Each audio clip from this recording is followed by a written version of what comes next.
Lord, सबको जय मसीह की। प्रभु यीशु मसीह के मधुर मीठे नाम में एक बार फिर से आपका स्वागत है आपके और हमारे अपने चैनल जिसका नाम है अनुग्रह यीशु का। तो प्रभु का धन्यवाद करते हैं सुंदर से वचन के लिए, वीडियो के लिए। और परमेश्वर ने एक बहुत ही महत्वपूर्ण बात जो मेरे मन में डाली वो मैं वचन के सहित आपके लिए लेकर आई हूँ। तो आज का वचन बड़े ही ध्यान से सुनिएगा। आज का वचन आपको आशीषित करेगा, आज का वचन आपको ब्लेस्ड करेगा। आज का वचन आपको, जो आप बहुत दिन से परेशानियों में हैं कि क्यों नहीं मेरे साथ ऐसा हो रहा है, परमेश्वर इस वचन के जरिए आपको छुड़ाएगा। क्योंकि बाइबल ऐसा कहती है कि वो वचन को भेज कर चंगा करता है। तो जी हाँ, उसने आज आपके लिए एक सुंदर सा वचन भेजा है। तो ज़रूर से इस वचन को ध्यान से सुने, पूरा वचन सुने, ध्यान से सुने।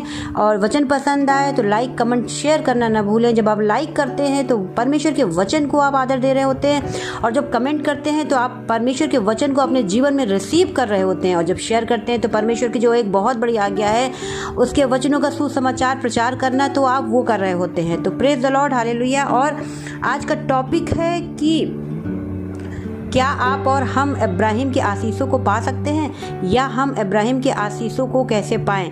जी हाँ, ये एक बहुत ही बड़ा विषय है। अब आप कहेंगे कि सिस्टर ये क्या बात हुई है, यीशु मसीह तो हमारे लिए इब्राहिम की आशीषों को छोड़ के गए हैं और ये तो मुझे मिलनी ही मिलनी है। लेकिन मैं आपसे पूछूंगी, बहुत से ऐसे मसीही भाई बहन हैं जो आज भी उसी दशा में जी रहे हैं। 10 साल हो गए हैं, 5 साल हो गए हैं, 2 साल हो गए, कोई भी स्थितियाँ नहीं बदली हैं, कोई भी सिचुएशन नहीं बदली है, लेकिन वो प्रभु से प्रेम करते हैं तो प्रभु को नहीं छोड़ते, नहीं इनकार करते हैं। ऐसे लोगों को परमेश्वर बहुत आशीष दे जो प्रभु का इनकार नहीं करते, वचनों पे चलते हैं। लेकिन मेरे प्यारे भाई और बहनों, आप और हम इब्राहिम की आशीष के हकदार हैं। लेकिन क्या ऐसी बात है जो हमें वो आशीषें नहीं मिलती हैं, और आज भी लोग गरीब हैं, आज भी लोग परेशानियों में हैं, आज भी लोग चंगाई नहीं पा रहे हैं, छुटकारा नहीं पा रहे हैं। तो फिर मैं पूछूंगी, फिर ऐसा क्यों है? तो इसका भी एक कारण है। इसलिए आज परमेश्वर ने ये वचन दिया है जिससे आप जाने सीखें कि कैसे वो इब्राहिम की आशीषें हमारे जीवन में देखने को मिल सकती हैं। तो आइए चलते हैं सुंदर से वचन में। गलातियों की पुस्तक, उसका नया नियम, गलातियों की पुस्तक, उसका 3रा अध्याय, उसकी 13वीं आयत से मैं पढ़ूंगी। तो यहाँ पे लिखा है कि मसीह ने जो हमारे लिए श्रापित बना, हमें मोल लेकर व्यवस्था के श्राप से छुड़ाया। क्योंकि लिखा है, जो कोई काट पर लटकाया जाता है वो श्रापित है। 14वीं आयत में लिखा है कि यह इसलिए हुआ कि इब्राहिम की आशीष मसीह यीशु में अन्य जातियों तक पहुँचे। Praise the Lord, hallelujah. तो यहाँ पे परमेश्वर के वचन में हम साफ साफ देख सकते हैं कि प्रभु यीशु मसीह हमारे लिए श्रापित बन गए, हमें मोल लिया। कैसे मोल लिया? उन्होंने दाम चुकाया है, अपना लहू बहाया उन्होंने, और व्यवस्था के श्राप में हम फंसे हुए थे, उससे हमें छुड़ा लिया है। लिखा है, जो कोई काट पे लटकाया जाता है वो श्रापित है। प्रभु यीशु मसीह हमारे लिए श्रापित बन गए। उन्होंने अपने ज़िंदगी में कभी, बाइबल ऐसा कहती है, मुख से भी उन्होंने कोई गुनाह नहीं किया था। हाथ से तो आप छोड़िए, मन से तो छोड़िए, मुँह से उन्होंने किसी को एक अशब्द नहीं कहा, और वो हमारे लिए श्रापित बन गए। प्रभु का धन्यवाद हो, प्रभु की हमारे महिमा हो। और लिखा है, यह इसलिए हुआ। ये सब आप जानते हैं क्यों हुआ? क्योंकि इब्राहिम की आशीष, इब्राहिम कौन था? इब्राहिम हर एक विश्वासियों का पिता है। तो इब्राहिम ब्लेस्ड था, और उसकी आशीषें जब हम मसीह यीशु में विश्वास करते हैं तो अन्य जाति, यानी कि जो हम सब अन्य जातियों से हैं। कोई किसी जाति का है, कोई किसी जाति का है, लेकिन प्रभु हमारा कोई धर्म जाति बदलने नहीं आया। प्रभु यीशु मसीह हमें आशीषित करने और व्यवस्था के श्राप से छुड़ाने के लिए आया है। तो ये लिखा है कि ये इसलिए हुआ कि इब्राहिम की आशीष मसीह यीशु में जब हम आ जाते हैं तो अन्य जातियों तक, यानी हम तक और आप तक पहुँचे। जी हाँ, प्रेज द लॉर्ड। परमेश्वर के इस बलिदान के लिए प्रभु को धन्यवाद हो। इस आयत को पढ़ाने का मेरा मकसद यही है कि पहुँचे, मोहर लगी हुई है, पहुँचे, आनी चाहिए। हम गरीबी का हमारे ऊपर कोई अधिकार नहीं है, कंगाली का हमारे ऊपर कोई अधिकार नहीं है, बीमारियों का हमारे ऊपर कोई अधिकार नहीं है, किसी भी चीज़ का हमारे ऊपर अधिकार नहीं है। हाँ, समस्या आएंगी, मुश्किलें आएंगी, लेकिन वो हमें छू नहीं पाएंगी। बाइबल इस बात का वादा करती है, क्योंकि प्रभु यीशु मसीह ने कहा है कि देखो मैंने संसार को जीत लिया है, ढांढस बांधो। तो हमें ढांढस बांधना है और चलते जाना है, परेशानियों मुश्किलों से डरना नहीं है, और इब्राहिम की आशीषों के हमें हकदार बनना है। लेकिन ये होता क्यों नहीं है हमारे और आपके जीवन में? आज मसीही 10 साल 20 साल गुजार देते हैं, लेकिन कोई उन्हें आशीषें नहीं मिलती है, गरीबी झेल रहे होते हैं। क्या कारण है? बीमारियों को झेलते रहते हैं, बीमारियां नहीं जा रही हैं, श्राप ने भी पीछा नहीं छोड़ा है। तो क्या ऐसी कारण इस कारण को हम जानेंगे। व्यवस्था विवरण में अगर मैं जल्दी से आपको बताना मांगती हूँ क्योंकि वीडियो बहुत लंबा हो जाएगा, लेकिन परमेश्वर अपने वचनों के जरिए आपके हृदय में एंटर करे, बातचीत करे। आज आपका हृदय खुले यीशु मसीह के नाम से। और आप देखिए व्यवस्था विवरण पुराना नियम में हम आते हैं जब, तो व्यवस्था विवरण उसका 5वां अध्याय जब आप पूरा पढ़ेंगे तो मैं आपको याद दिलाना मांगती हूँ कि परमेश्वर की 10 आज्ञाएं प्रभु ने दी है। जी हाँ, आज्ञाओं का स्मरण रखना बहुत जरूरी है। यदि आप आशीष चिल्ला रहे हैं और आज्ञाओं को आप नहीं पढ़ते हैं, आज्ञाओं को नहीं जानना चाहते हैं, तो आप इसका आशीषों का ना मिलने का एक बहुत बड़ा कारण है कि आप आज्ञाओं को भूल चुके हैं। तो जी हाँ, तो मैं इसको पूरा नहीं पढ़ूंगी, लेकिन मैं आपको बताना मांगती हूँ आप इसको पूरा पढ़ें। व्यवस्था विवरण 5वां अध्याय आप इसको पूरा पढ़ें तो आप यहाँ देखेंगे परमेश्वर ने ये आज्ञाएं दी हैं। और उसके बाद जब आप उन आज्ञाओं पर स्मरण करते चलने की कोशिश, मैं कहूँगी कोशिश, यदि आप कोशिश करेंगे परमेश्वर आपको बढ़ाएगा, क्योंकि बाइबल ऐसा कहती है उसके निकट आओ तो वो तुम्हारे निकट आएगा। जब आप कुछ करना चाहेंगे प्रभु के लिए तब परमेश्वर अपनी सामर्थ्य के जरिए आपको बढ़ाएगा। और यहाँ पे लिखा है कि व्यवस्था विवरण 28 में जब आप पढ़ते हैं तो ये सारी आशीषें, इब्राहिम की आशीषें आपके और हमारे जीवन में उतरने लगती हैं। Praise the Lord, hallelujah.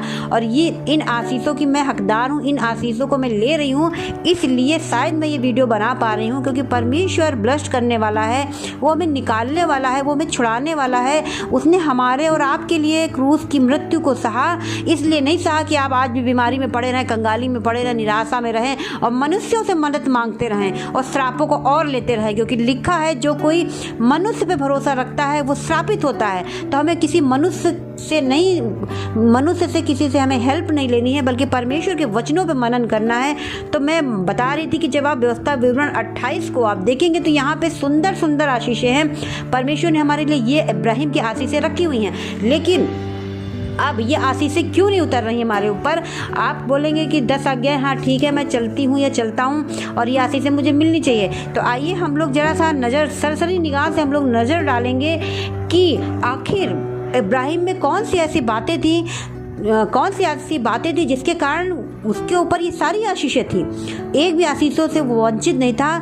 तो मैं आपको बताना मांगती हूँ उत्पत्ति 12 से 22 तक आप इसको पूरा डीपली पढ़िएगा। इसमें से कुछ चीज़ों को मैंने छाटा हुआ है तो आप देख सकते हैं उत्पत्ति के 12वें अध्याय में कि यहाँ पे परमेश्वर ने लिखा है 1:12 में कि यहोवा ने अब्राम से कहा अपने देश और अपनी जन्मभूमि और अपने पिता के घर को छोड़कर उस देश पर चला जा जो मैं तुझे दिखाऊंगा। Praise the Lord, hallelujah.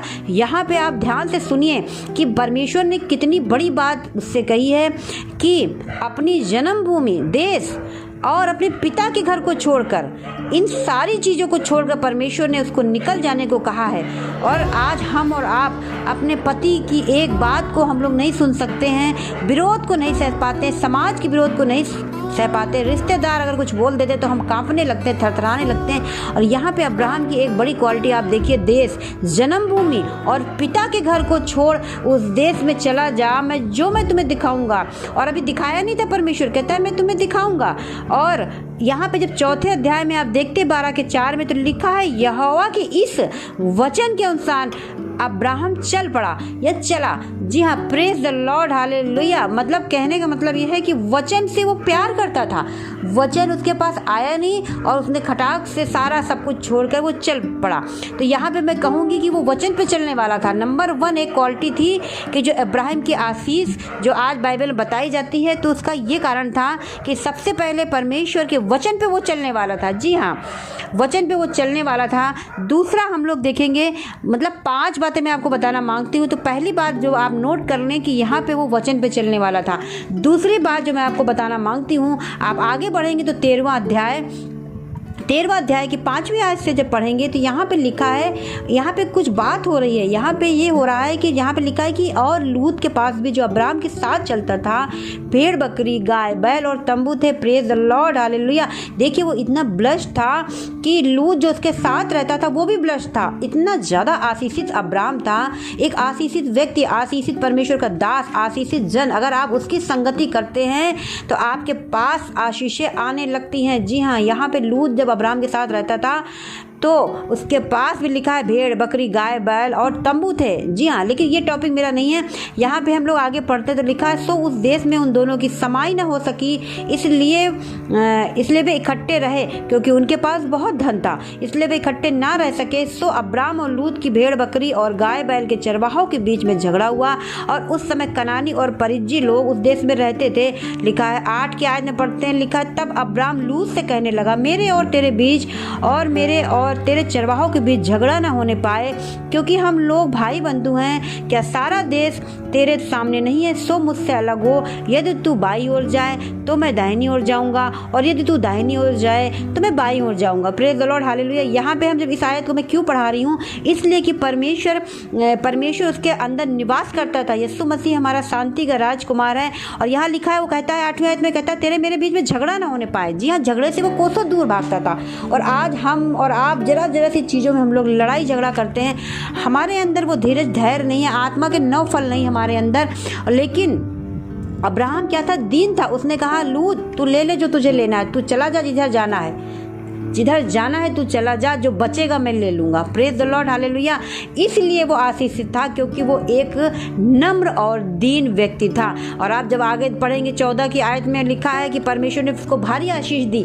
और इसके आगे जब मैं पढ़ूंगी 14 अध्याय, इसके आगे आप पढ़िए 14 अध्याय और यहाँ पे 14 के 17 आप पूरा पढ़ लीजिएगा। तो यहाँ पे मैं 18 से आप देखेंगे लिखा, जब सालेम का राजा मलकीसेदेक जो परम प्रधान परमेश्वर का याजक था रोटी और दाख मधु ले आया और उसने अब्राम को यह आशीर्वाद दिया कि परम प्रधान परमेश्वर की ओर से जो आकाश और पृथ्वी का अधिकारी है तू धन्य है हो और धन्य है परम प्रधान जिसने तेरे दोहियों को तेरे वश में कर दिया। आगे लिखा है तब अब्राम ने उसको सबका दशमांश दिया। Praise the Lord, hallelujah. वो दशमांश देने वाला था। जी हाँ, परमेश्वर ने कहा है मलाकी की पुस्तक में, सभी जानते हैं शायद को, कि परमेश्वर ने कहा है कि मेरा दशमांश चोरी मत करना। अब दशमांश चोरी मत करना, लोग सोचते हैं कि पैसों का दशमांश दे दिया, सैलरी मिल गई, दशमांश निकाल दिया, बहुत बड़ी बात है। जी नहीं, जी हाँ, आपको इसमें लिखा है कि सबका दशमांश दिया। आपको सभी चीज़ों का दशमांश देना है, आपको अपने शरीर का दशमांश देना है, परमेश्वर की हुजूरी में आपको बैठना है। 2 घंटे 40 मिनट परमेश्वर के होते हैं, लेकिन आप ज़्यादा से ज़्यादा समय जब परमेश्वर में बिताते हैं, आपका शरीर हष्ट पुष्ट रहता है, आपकी हड्डियां नहीं गलती हैं, एक भी हड्डी आपकी लिखा है टूटने नहीं पाएगी। और जब आप अपनी आत्मा का दान देते हैं, अपने आत्मा का दशमांश देते हैं, आत्मा और सच्चाई से उसकी आराधना करते हैं, आपकी आत्मा पे शैतान अटैक नहीं करने पाता है। और जब पैसों का देते तो परमेश्वर असीमित मात्रा में आपको ब्लेस्ड करता है। अब्राहम सबका दशमांश दिया करता था। भेड़ बकरियां होती थी तो 10 बकरियां हुई, 1 बकरी का उसने दशमांश दिया। और जितनी भी उसकी लिखा है, नीचे आप पढ़ेंगे तो लिखा है हर एक वस्तु को वो देता था, हर एक वस्तु को वो दशमांश देने वाला व्यक्ति था, इसलिए वो ब्लेस्ड था, आशीषित था। आगे हम लोग पढ़ेंगे 18 की आयत में, 18 अध्याय उसकी 11वीं में जब हम पढ़ते हैं तो लिखा है इब्राहिम और सारा दोनों बहुत बूढ़े थे और सारा का स्त्री धर्म बंद हो गया था। तो सारा मन में हंसकर कहने लगी कि मैं तो बूढ़ी हूँ और मेरा पति भी बूढ़ा है, तो क्या यह सुख मुझे होगा? मतलब कि यहाँ पे उनके बच्चे नहीं थे, तो परमेश्वर ने उससे 10 की आयत में कहा, उसने कहा मैं बसंत ऋतु में निश्चय तेरे पास आऊँगा और तब तेरी पत्नी सारा के एक पुत्र उत्पन्न होगा। और सारा तंबू के द्वार पे जो थी इब्राहिम के पीछे थी, सुन रही थी। वो सुन के लिखा है, वो आगे लिखा है कि हंसी। तो यहाँ पे उनके बच्चे नहीं थे, सारा इतनी एज की हो गई थी। स्त्री धर्म भी नीचे पढ़ेंगे तो लिखा है स्त्री धर्म भी उनका बंद हो गया था, लेकिन वो विश्वास करने वाले बंदे थे। इब्राहिम विश्वास करने वाला था। एक महिला या एक जोड़ा कोई चर्च अगर आ रहा है, 2 या 4 साल बीतते नहीं हैं कि उनका विश्वास डगमगाने लगता है। वो कहीं बाबा के पास जाएंगे, कहीं जाएंगे, उनका विश्वास डगमगाने लगेगा, या नहीं कुछ करेंगे तो वो कुड़कुड़ाने लगेंगे, निराश हो जाते हैं। लेकिन आप अब्राहम और सारा के जीवन को देखें, क्यों वो लोग ब्लेस्ड थे? क्योंकि वो विश्वास करते थे प्रभु यीशु मसीह पे, यहोवा परमेश्वर पे। उनका बहुत अटूट विश्वास था कि 90 और 100 साल की एज में भी उनका भरोसा अपने प्रभु पर था, उनका विश्वास मजबूत था। और जल्दी से हम लोग आगे निकालेंगे 18 की, सॉरी इसमें 22 की 2 में मैं पढ़ूंगी, 22 की 2 में मैं पढ़ूंगी। तो यहाँ पे हम लोग देखते हैं कि अब्राहम क्या हुआ, परीक्षा में पड़ा। जी हाँ, प्रेज द लॉर्ड, यहाँ अब्राहम परीक्षा में पड़ा। तो यहाँ पे जब पूरा आप पढ़ लीजिएगा, यहाँ पे अब्राहम से कहा, परमेश्वर ने कहा कि हे अब्राहम, 22:1 में पढ़ते हैं, लिखा हे अब्राहम, उसने कहा देख मैं यहाँ हूँ। उसने कहा अपने पुत्र को अर्थात अपने इकलौते पुत्र इसहाक को जिससे तू प्रेम रखता है संग लेकर मोरिया देश में चला जा और वहाँ उसको एक पहाड़ के ऊपर जो मैं तुझे बताऊंगा होम बलि करके चढ़ा। तो आप समझिए इकलौता पुत्र उसका इसहाक था और उसके बावजूद परमेश्वर की आज्ञा पाकर वो चला गया चढ़ाने। आप उसको पूरा पढ़िएगा तो लिखा है वो चला गया। तो 12 में जब आप पढ़ेंगे तो लिखा है उसने कहा उस लड़के पर हाथ मत बढ़ा और न उससे कुछ कर, क्योंकि तूने जो मुझसे अपने पुत्र वरन और अपने इकलौते पुत्र को भी नहीं रख छोड़ा, इससे मैं अब जान गया कि तू परमेश्वर का भय मानता है। जी हाँ, आज इंसान परमेश्वर का भय नहीं मानता है।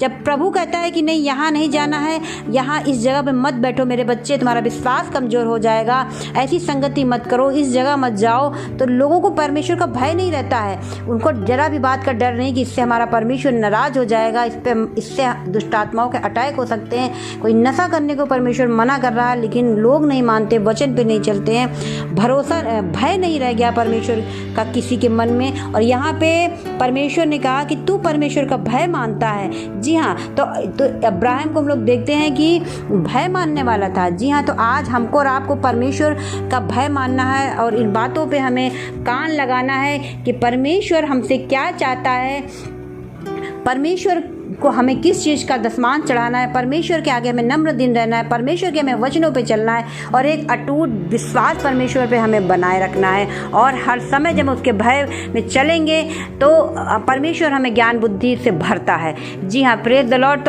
तो आपने देखा कि अब्राहम ये क्वालिटी थी उसके अंदर जिसके कारण वो आशीषित था और आज तक उसकी आशीषों के हम लोगों को बताया जाता है कि नहीं, हमारे ऊपर भी वही आशीषें होनी चाहिए। जी हाँ, तो जब आप इन वचनों को फॉलो करेंगे, इन वचनों पे चलेंगे और इब्राहिम की जीवनी को पूरी तरह और पढ़ेंगे तो परमेश्वर आपके आगे कुछ और रहस्यों को रखेगा और आप जब उस पर चलेंगे तो वो आशीष आप पर उतरने लगेंगी। तो प्रेज द लॉर्ड, हालेलुया। परमेश्वर पिता का धन्यवाद हो। आइए इन वचनों पे आप मनन करिए, वीडियो को सुनिए ध्यान से और वचनों पे चलिए और आशीषित हो जाइए। इब्राहिम की आशीषें आपकी और हमारी हैं। और प्रेज द लॉर्ड, हालेलुया। वचन पसंद आया हो तो लाइक कमेंट शेयर करना ना भूलें। सबको जय मसीह की।